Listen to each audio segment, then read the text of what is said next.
almost immediately knew that I was in trouble because I couldn't stop. And I was moving fast at that point. It's a beautiful but rugged wilderness where few people ever go.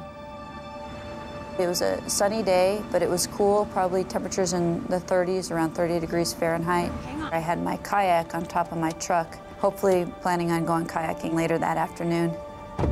I didn't see any bikers or hikers out, just myself and Taz. Come on, Taz. I brought my water bottle. At the last minute, I thought, well, I'll grab this little waist pack so I don't have to carry the water bottle in my hand. That way I could just put the water bottle in the waist pack. And it was a small waist pack with 2 zipper pockets. I didn't know what was in those pockets. I just grabbed it, and whatever was in there from my previous run was in my waist pack. And I headed out on the run. Let's go. I had absolutely no idea that my life was going to completely change that day. Come on, boy. Despite its beauty, the backcountry surrounding Moab can be hostile and dangerous. Just in the last month, 2 men have fallen victim to the deadly terrain, found frozen to death in the bitter desert night. Search and rescue teams are called out regularly to save hikers in distress. But Danelle is fearless. 6 times the winner of US Athlete of the Year, she thrives on pushing herself to the limit in the most extreme environments. I was actually in pretty good physical condition that I usually could push myself right to that limit of pain, but not quite go over it. It actually almost feels good, like you get into the rhythm, get into the flow.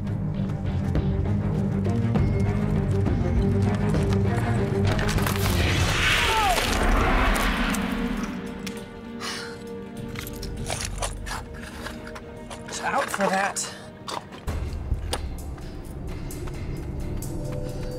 Danelle's training route is not marked on any map. And with every step, she's heading further into uncharted territory. All of a sudden, the next thing I know, Taz was ahead of me, and my foot slipped out from under me.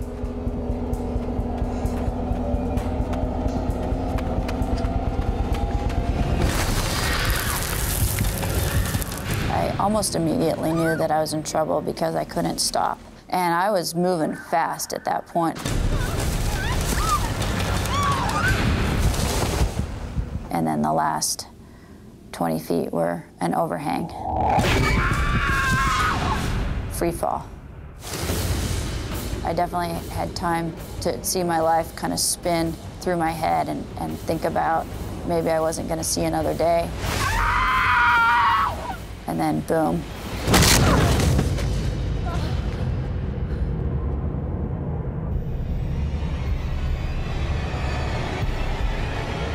Oh my God, I'm still alive.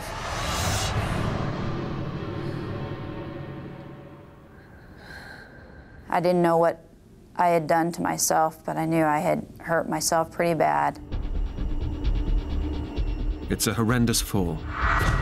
The impact has shattered Danelle's pelvis into pieces, leaving her skeleton severed in 2. There's nothing but soft tissue connecting her legs to the rest of her body. Super athlete Danelle goes into survival mode. Somehow my brain didn't allow itself to think too deeply about what had happened.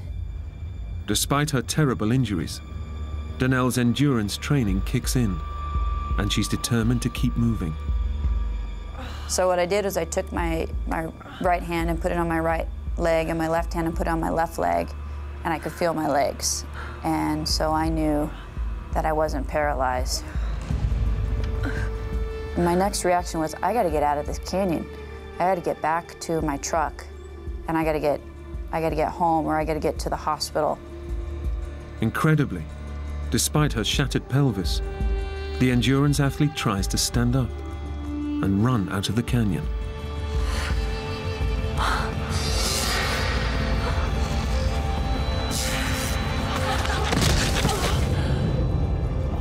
But with her skeleton effectively in two, Danelle's legs cannot support her body. Unable to walk or run, she's facing her worst nightmare.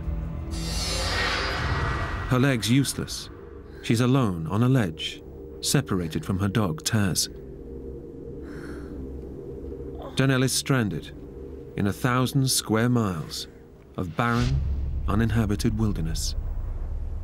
I knew that I needed to get out of that canyon. The temperatures were cold, and it was the middle of winter. But I couldn't stand up, I couldn't walk. So I just started dragging myself. With her skeleton broken in two, shattered at the pelvis, Danelle is critically injured. Most people would be in agony, but super-fit athlete Danelle is experiencing an enormous adrenaline surge, masking the pain.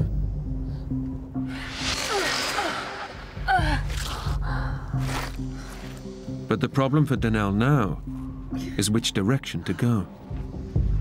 She's no idea if there's a safe way down from the ledge.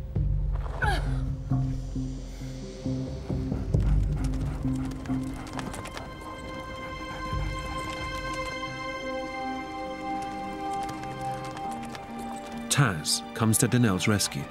Taz, there you are. Taz has found her way back through the canyon to reach her. She is no longer alone, but Taz's appearance brings more than comfort. Since he had gotten to where I landed, I knew that there was a route out. So I used him as my guide and kind of dragged myself where he went, along the shelf and then back down to the bottom of the canyon.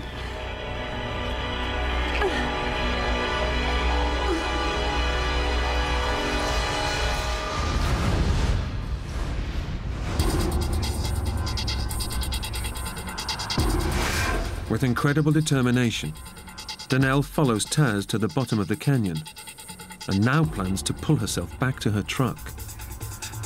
But as the adrenaline surge wears off, the pain is starting to take a hold. It would take all my energy to sort of drag myself an inch. And then the pain would be so bad I would have to regroup and try it again. Time is working against Danelle. She knows the dangers of this remote wilderness, and that if she doesn't reach safety by nightfall, the sub-zero temperatures could kill her. With her energy slipping away, Danelle remembers her waist pack.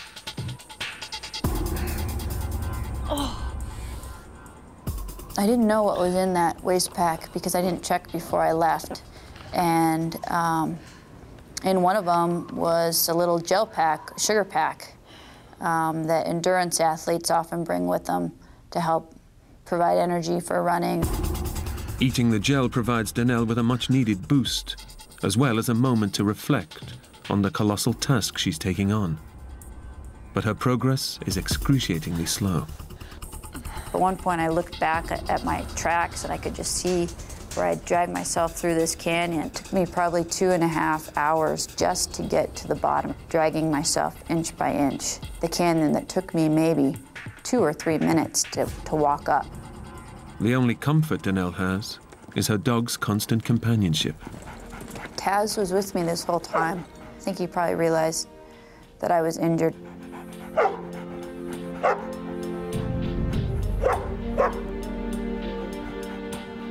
I think he was kind of wondering why I was going so slow.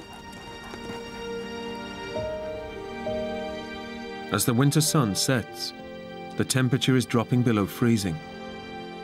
Daylight is fading fast, and with it, any chances of getting out of the canyon before nightfall.